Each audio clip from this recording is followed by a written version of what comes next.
Hola, bienvenidos a un nuevo episodio de Abogacía Trabajando. Soy Rodrigo García y el día de hoy estaremos conversando con Ricardo Corona sobre la justicia disruptiva. Acompáñenos.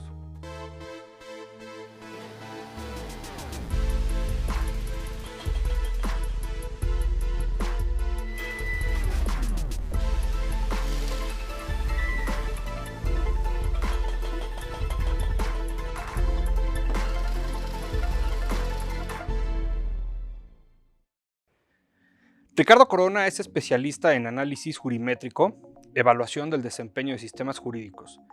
Es doctorando en Derecho por la Universidad Panamericana, donde también cursó la maestría en Gobierno y Políticas Públicas. Es licenciado en Derecho por el Instituto Tecnológico Autónomo de México. Exbecario del International Visitor Leadership Program en agendas de transparencia, participación ciudadana y Estado de Derecho, y de las fundaciones Konrad Adenauer y Friedrich Naumann para proyectos diversos dentro y fuera de México. Actualmente es presidente del Colegio de Abogados Egresados del ITAM y socio de la consultora Qualsulting. En el sector público ha laborado en instituciones como la Suprema Corte de Justicia de la Nación y la Auditoría Superior de la Federación del H. Congreso de la Unión.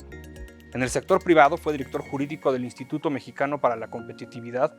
Ha trabajado en despachos de consultoría para el Programa de Naciones Unidas para el Desarrollo, gobiernos locales y organizaciones no gubernamentales, y como investigador adjunto del Dr. Edgardo Buscaglia en el ITAM. Imparte clases de diplomado, licenciatura y maestría en diversas instituciones y es columnista en Milenio y colabora con temas de investigación en diversos medios de El Heraldo de México y ADN 40. Mi estimado Ricardo, un gusto tenerte el día de hoy en Abogacía Trabajando, muchas gracias. Para platicar sobre la justicia disruptiva, todo este tema de la justicia digital, que sí en gran medida, en mucha parte, fue por supuesto orillado por la pandemia. Y sobre lo mismo te preguntaría, ¿cuál es el mayor reto que tú encuentras hoy en la justicia mexicana? Gracias, Rodrigo, un gusto estar aquí en el espacio. Justicia disruptiva, bueno, me parece que sintetizaría la visión de cómo se tiene que analizar la justicia. Y con eso quiero ser cauteloso al hablar de justicia, dado la dimensión que tiene el concepto que por cientos de años se ha estado analizando.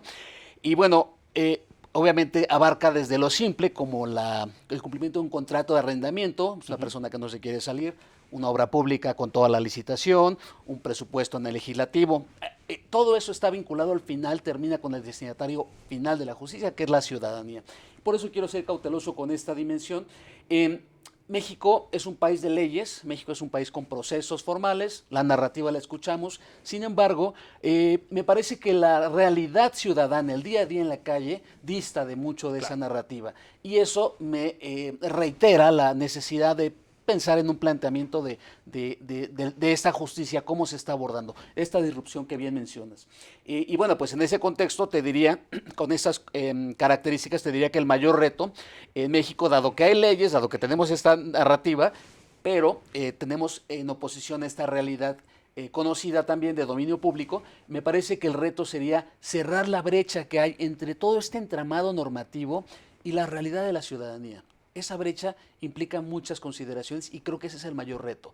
Ya leyes hay muchas, más sanciones, más normas, pero sí creo que aterrizarlo a la calle, sacar a la calle la materialización de esas normas es fundamental. Y ahí estamos, me parece, uno de los principales retos. Ok. Con todo esto, Ricardo, ¿qué papel juega, por ejemplo, la formación de profesionales en el derecho?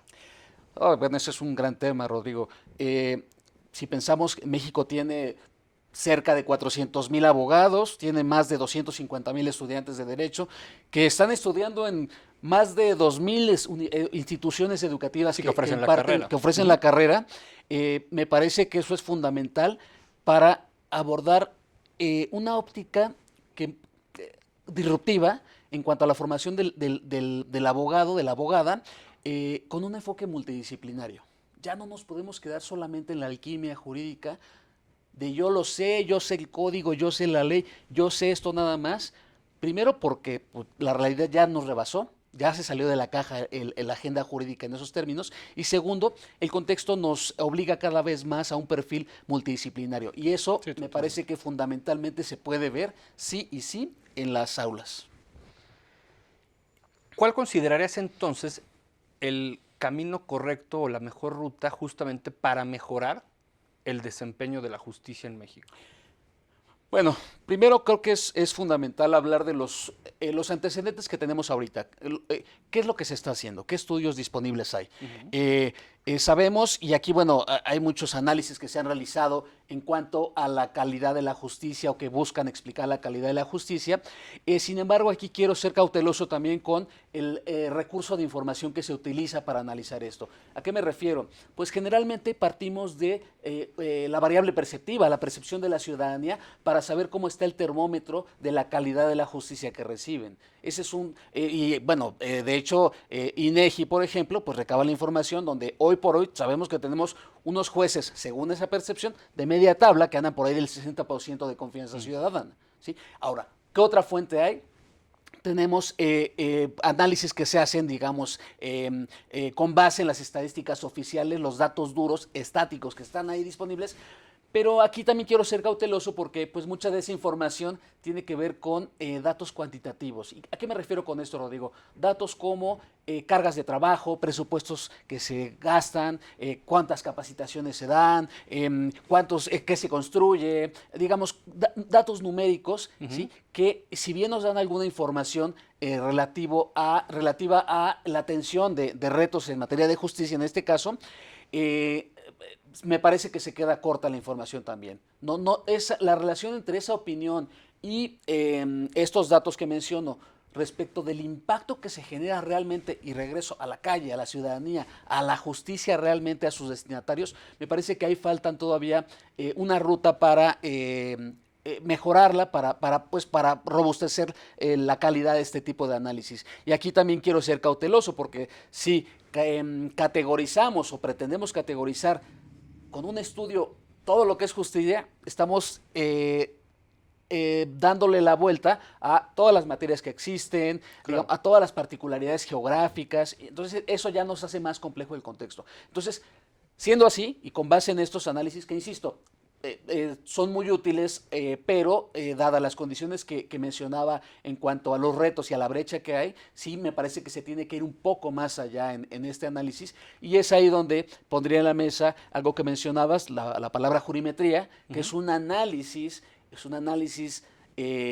a partir de 10,000 metros de altura, donde se analiza el ecosistema de materias específicas a partir del análisis de todos los elementos que convergen ahí, operativos, presupuestales, institucionales, tecnológicos, todo lo que está funcionando en ese sistema para saber qué está pasando. No nada más centrarnos en cuántas capacitaciones se dieron Claro. o la opinión de la gente, que también se utiliza, pero insisto, es algo más robusto. Sí, tienes toda la fotografía, digamos. Exactamente. Permíteme una analogía muy práctica. Es como tienes un malestar y te puedes tomar un remedio que te puede hacer Claro. bien. ¿Sí? Pero no hay como ir a hacerte un check-up al hospital que te hagan una radiografía exacta de cuál es la situación de tu cuerpo en general.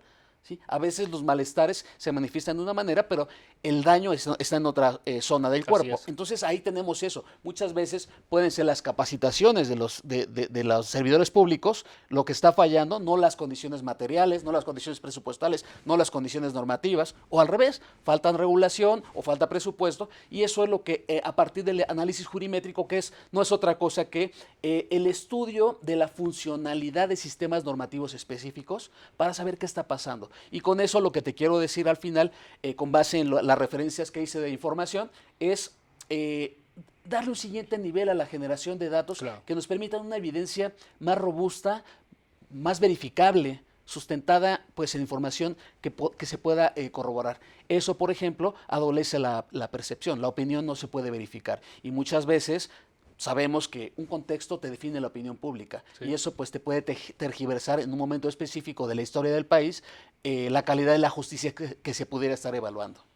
¿Y ese análisis jurimétrico, o sea, se da? O sea, sí así aplica en el día a día, digamos. Dadas las condiciones de generación de información, es un análisis complejo de realizar.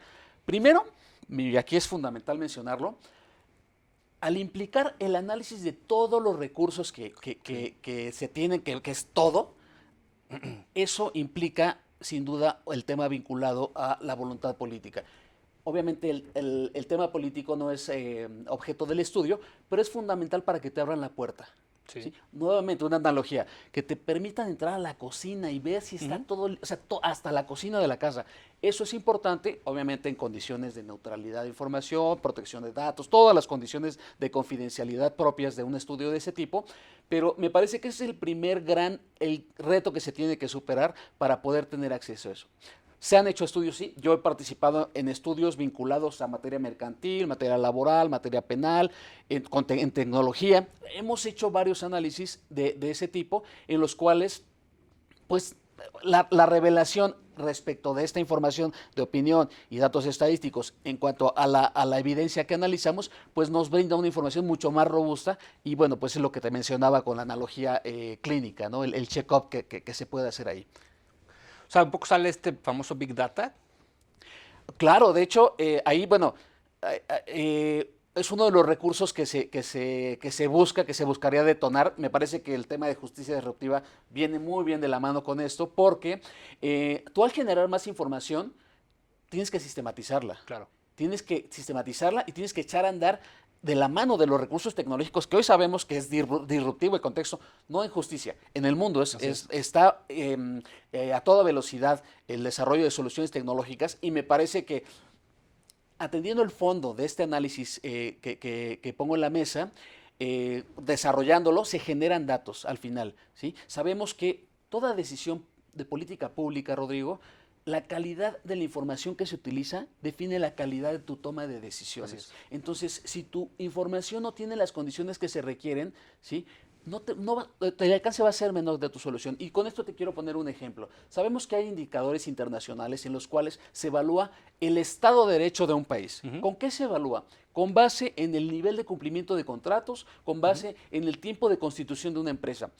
¿De verdad eso nos refleja el Estado de Derecho con la dimensión que tiene? O, por ejemplo, en materia de seguridad, que es la etapa de procuración de justicia y que sabemos que detona toda una cadena que hoy por hoy es agenda prioritaria para el país y para el mundo, la seguridad pública. Entonces, ¿qué hacemos? Vemos los niveles de seguridad pública, la calidad de la seguridad pública y volteamos a ver violencia y volteamos a ver homicidios intencionados.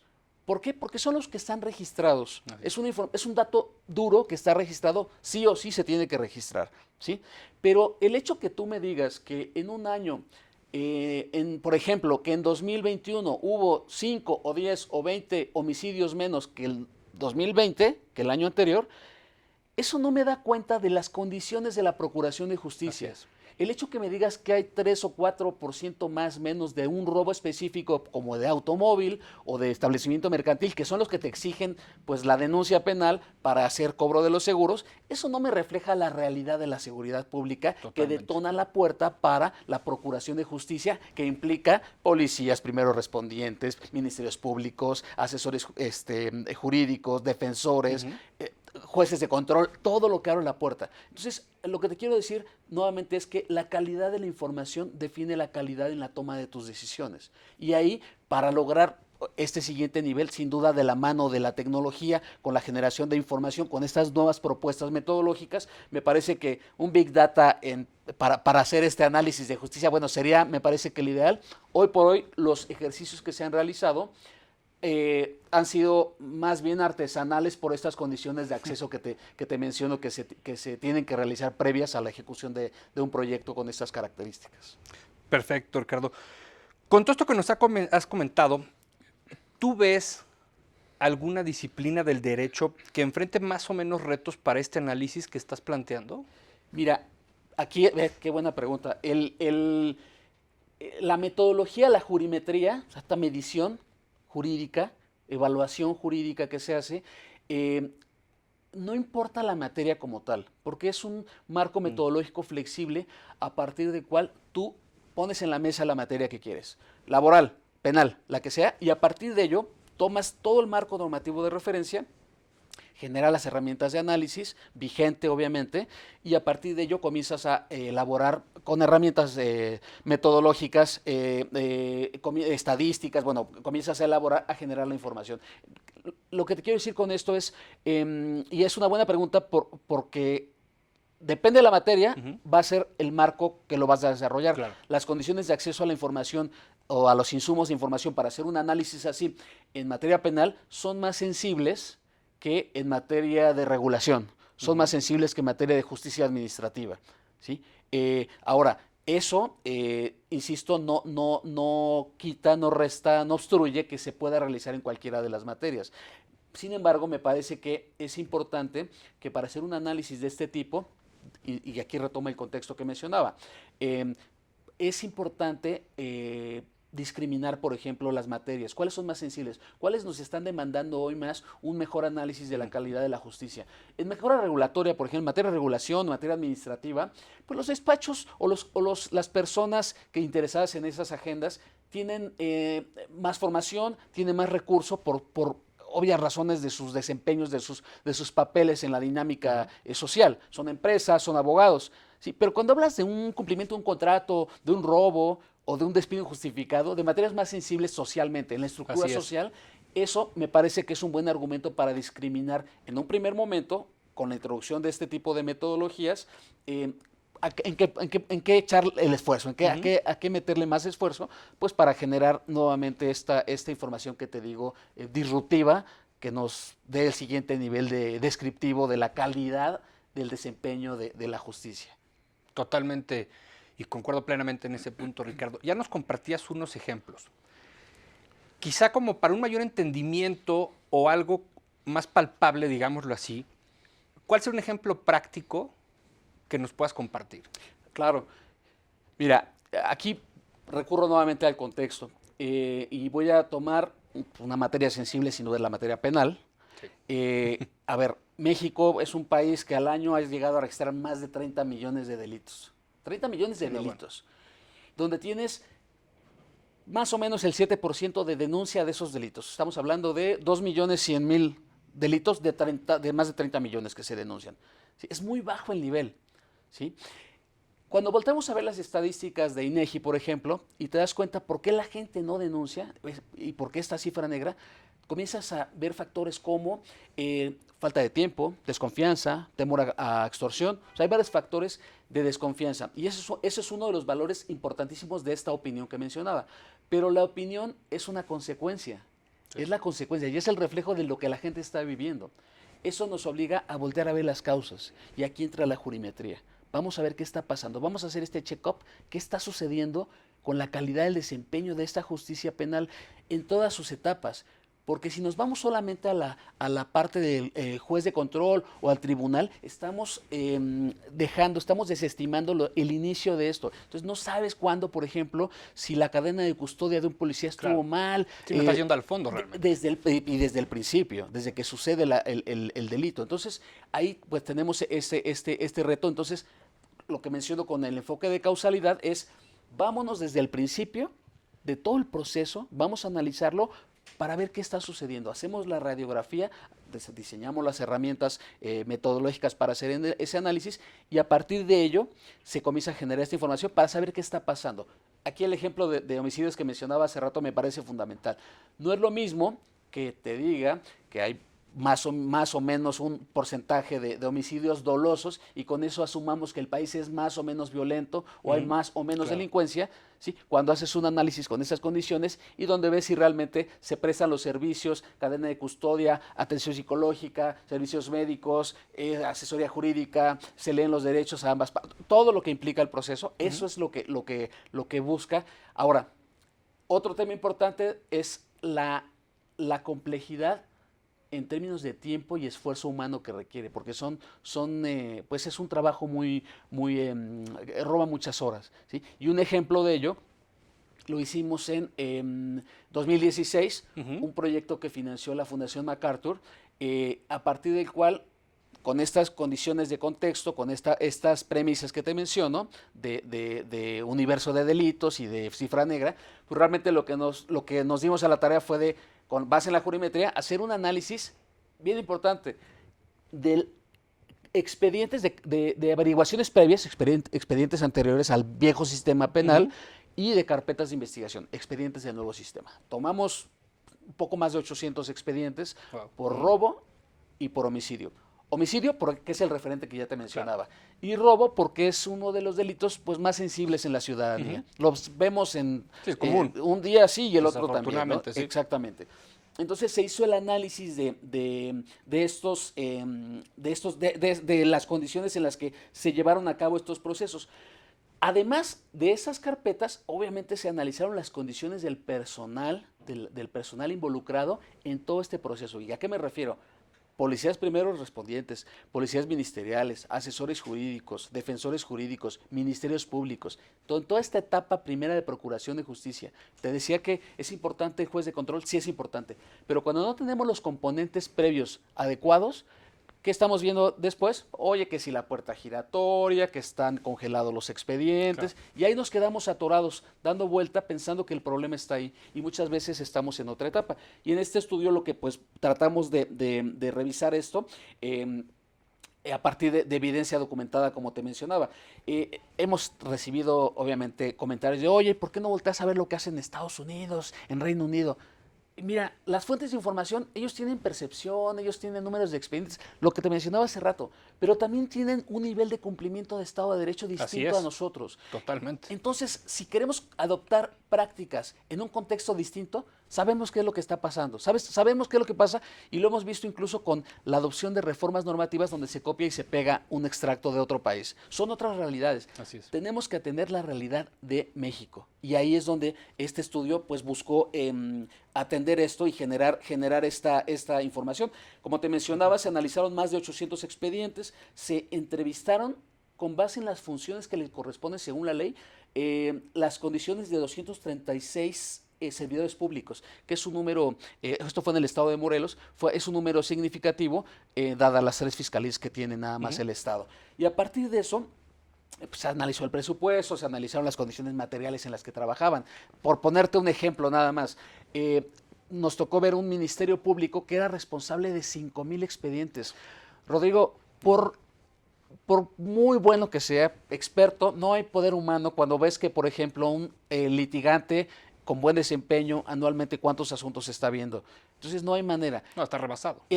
Es más, aunque le pongas un sueldo exorbitante, no hay capacidad humana para eso. Así es. Entonces, que no es el caso, no era el caso tampoco. Entonces ahí es donde comenzamos a ver, te digo, más allá de cuántos expedientes más, cuántos expedientes, estos datos cuantitativos.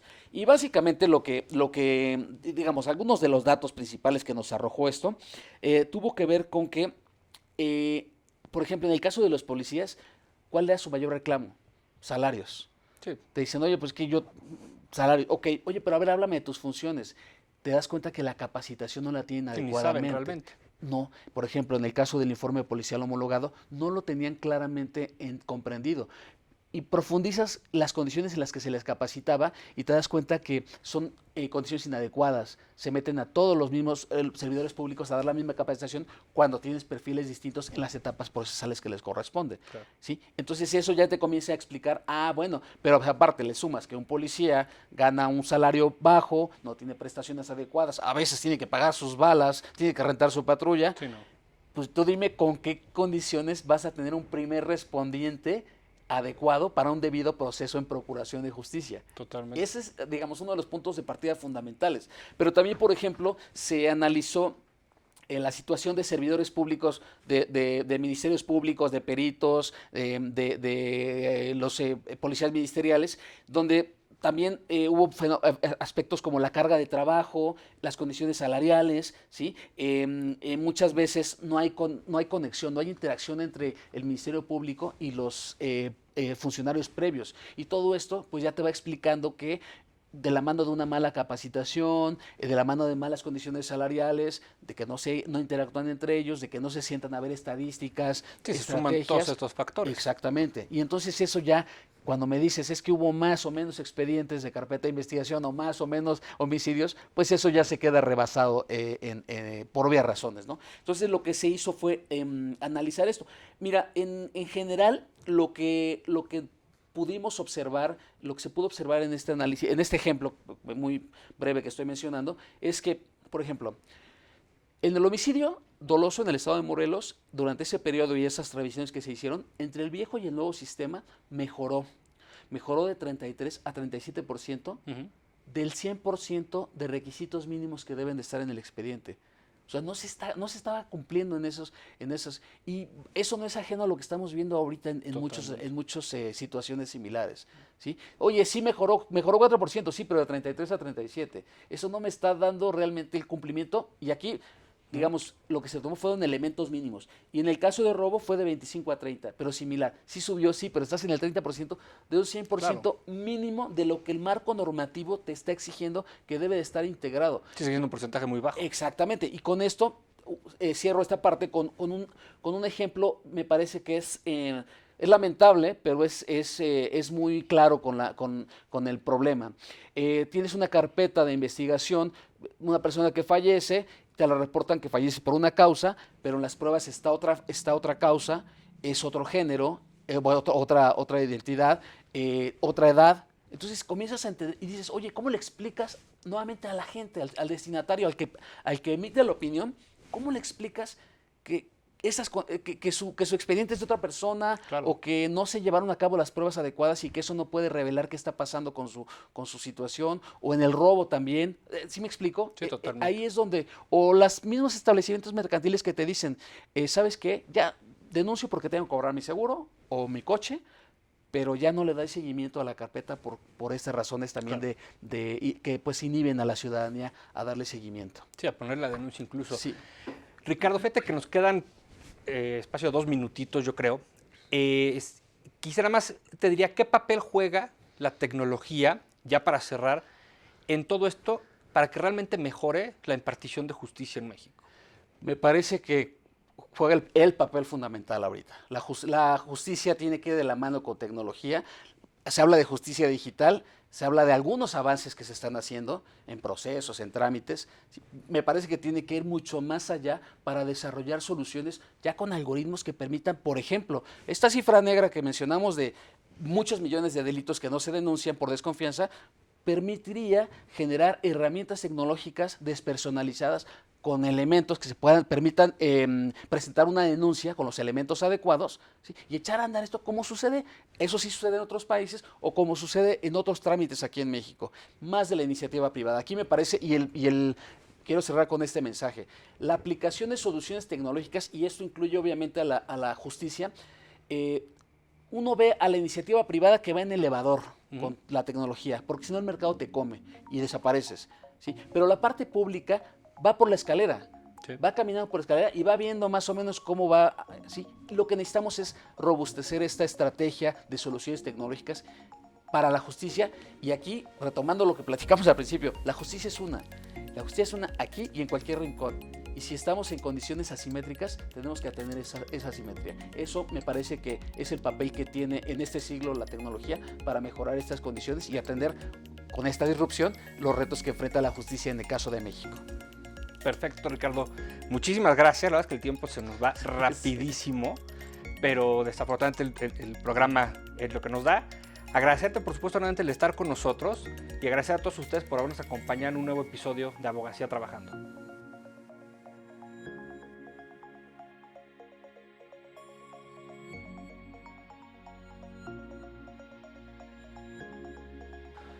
Un programa que nos deja realmente un aprendizaje en cuanto a lo que ya hemos venido viendo en estos meses previos, mucho orillado por la pandemia, en donde la justicia, por supuesto, tiene que ir al mismo ritmo de la tecnología. Ya lo explicaba Ricardo hace unos minutos. En el sector privado quizá hay ciertos avances, pero en el sector público falta mucho y es donde creo que la tecnología tendría que ser aplicada de mejor manera. Muchas gracias por habernos acompañado y los espero en el siguiente episodio de Abogacía Trabajando.